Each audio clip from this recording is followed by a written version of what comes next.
Je suis arrivé d'Algérie, j'avais 26 ans. Et il fallait bien que je gagne ma vie, alors que j'ai travaillé dans un tel service. Au bout de 2 mois, j'ai dit non, cette vie de faire le ménage dans le self-service, c'est pas arrangeant. Et quand j'étais né d'une famille pauvre, il fallait bien que j'aide mes parents. Alors je me suis lancé dans le métier. J'étais au mouille, je savais que ça rapportait. Et ça m'a rapporté. C'était pas un calcul, je suis né d'une famille pauvre. Ma mère était obligée de travailler pour moi et mes 2 sœurs. Et quand j'ai vu que ce que j'étais pouvait me rapporter, je me suis lancé dans la prostitution. Voilà. Au début, j'étais au bois de Vincennes, je suis resté une année. Après, j'ai atterri là, dans la rue. La rue était pleine de filles, du tabac Pigalle jusqu'en haut. Les lois ont changé depuis 78. Les hôtels n'avaient plus le droit de prendre des filles, donc quand tu voulais travailler, il faut que tu aies un studio, tu travailles tout seul. Moi, j'ai pris un studio à partir de 76. J'ai pris au 9 rue André-Antoine, en bas, plus bas. Et à l'époque, les travestis n'avaient pas le droit de se mettre dans la rue André-Antoine, on se mettait à la rue Houdan. Là, à la rue Houdan, il y avait des Antillais, à Guadeloupe, Martinique. Rue du Perret, il y avait Brésiliens, Portugais, Espagnols. Et moi, je me suis mis avec les Antillais. J'étais le seul arabe. Bon, il y en avait qui défendaient leur bourse, c'est obligé, mais c'était très sympa. Je gagnais ma vie, j'essayais de sortir ma mère de la merde et c'est tout. Ma mère savait, même elle venait me voir.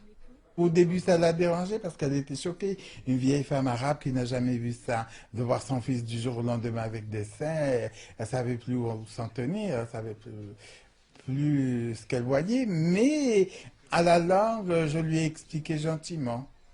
Parce que je n'ai jamais fait d'études ou quoi que ce soit, mais je m'en suis sorti de la merde. Je ne peux pas faire ce que j'ai fait il y a 25 ans, 30 ans. Mais je bricole toujours. Bon, je ne fais pas 25 clients par jour, j'en fais toujours un, deux. Heureusement, j'ai quelques clients qui sont toujours fidèles et qui ne viennent pas tous les jours, mais je les vois de temps en temps, et c'est tout. C'est une copine à moi qui travaille au bois. Alors, comme elle habite dans un quartier où on ne peut pas sortir en femme, elle vient là. Mais elle fait ça plutôt pour le plaisir. Je me suis jamais attaché. Parce que si je m'attache à quelqu'un, alors à l'époque que je me prostitue, je gagnais bien ma vie, le mec ne serait pas amoureux de moi, il serait amoureux de ce que je rapporte. Voilà, donc moi, comme je suis né d'une famille pauvre, il fallait que tout rentre dans la caisse. Bon, je me suis amusé à ma façon, mais pas en prenant un mec à qui je donnerais d'argent. Voilà. Le plaisir, pas dans la rue. Le plaisir, après la rue. Les gens qui partent, ils ne seront jamais remplacés dans le quartier. De toute façon, tous les travestis qui sont dans le quartier, il n'y en a aucun d'eux qui a moins de 60 ans. Et il n'y aura pas de travesti qui va venir arriver et acheter. Parce que les studios dans le quartier deviennent de plus en plus chers. Donc un petit travesti qui arrive, il est obligé de passer par les grands boulevards, aller au bois, faire des économies et acheter. C'est devenu trop dur. Pigalle, c'était Pigalle. C'est un endroit où les gens voulaient aller s'amuser. Et ça a duré des années. Jusqu'à ce qu'un jour, la mairie vienne nous exproprier. Alors, il y en a qui sont partis du quartier, il y a d'autres qui sont restés comme moi. On était au moins une dizaine à rester dans le quartier. Et petit à petit, les gens partaient. Ils partaient. Et dans les années 2000, c'est là que des gens qui supportaient plus qu'on soit dans le quartier. Quand vous entendez des gens qui vous disent on va nettoyer la rue et dans une génération l'église du Saint-Jean il sera une mosquée, vous êtes en train de dégrader le quartier. Mais je ne vois pas en quoi qu'une prostituée puisse dégrader Pigalle. Pigalle c'est Pigalle, on ne peut pas le dégrader. Avec le temps, je sais pas, on dirait que la police craint ces gens-là. Je me suis fait agresser, j'ai porté plainte 4 fois. Et jamais j'ai eu. Jamais. Mais si moi j'aurais touché quelqu'un, ah oui, le travesti m'a agressé, on serait venu me chercher.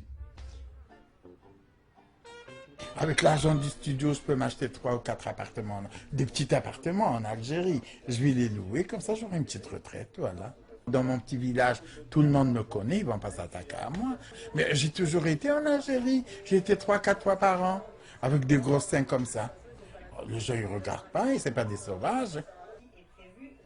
J'ai une très belle villa, 380 mètres carrés. C'est des économies que j'ai fait pour construire une maison.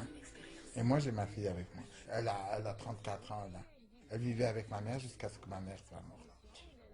Chez nous, pour la maman, il fallait bien que tu te maries. Je me suis mariée, au bout de 6 mois, ma femme a compris. Et comme elle était enceinte, elle me dit, si j'ai un bébé, je te le laisse pour... Un garçon ou une fille, je te le laisse pour ta mère. Et on reste des bons copains. Et on est restés des bons copains. On habite la même maison. Ben, ma fille, elle est avec son mari, ça le regarde, c'est sa vie, moi c'est ma vie. Chacun a sa vie. Moi je prends ma voiture, je vais tourner toute la journée, je me promène sur le littoral, j'habite à 30 km de la mer. Je me promène, je vais voir des gens que je connaissais à l'époque et tout. Tu vois, ça me fera passer le temps. Et quand je m'ennuierai, je reviendrai faire un petit tour à Pigalle. Je suis arrivé à 25 ans, là j'ai 63 ans, bientôt. Ah, c'est obligé que ça va manquer, on ne peut pas changer de vie du jour au lendemain. Je ne regrette rien, comme elle a dit, Edith Piaf. Il n'y a rien à regretter. Ce qui est arrivé est arrivé. C'est fait, c'est fait.